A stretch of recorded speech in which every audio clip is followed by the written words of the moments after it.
বাংলাদেশ প্রকৌশল বিশ্ববিদ্যালয়ের শিক্ষার্থী আবরার ফারহাদ হত্যা মামলার ফাঁসির আসামি মুনতাসির আল জামি গাজীপুর কেন্দ্রীয় কারাগার থেকে পালিয়েছেন।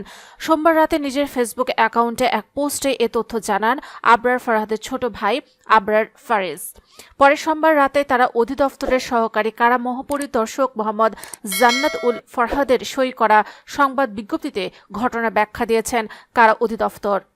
বিজ্ঞপ্তিতে বলা হয়, সোমবার আবরার হত্যা মামলার মৃত্যুদণ্ডাদেশপ্রাপ্ত বন্দী কারাগার থেকে পলায়ন সংক্রান্ত সংবাদের প্রতি কারা কর্তৃপক্ষের দৃষ্টি আকর্ষিত হয়।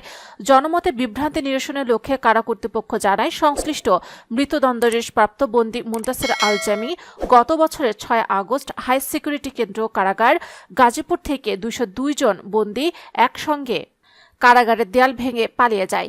এতে আরও বলা হয়, এ নিয়ে গত বছরের 15 আগস্ট কোনাবাড়ী থানায় মামলা করা সহ আইনশৃঙ্খলা রক্ষাকারী বাহিনী ও সব কর্তৃপক্ষকে জানানো হয়। সবার সম্মিলিত প্রচেষ্টায় এরই মধ্যে 35 জন মৃত্যুদণ্ডাদেশপ্রাপ্ত বন্দী সহ 51 জন বন্দীকে গ্রেফতার করে কারাগারে পাঠানো হয়েছে। এছাড়াও আইনশৃঙ্খলা রক্ষাকারী বাহিনী সংশ্লিষ্ট বন্দীকে গ্রেফতারের প্রচেষ্টা অব্যাহত রেখেছে।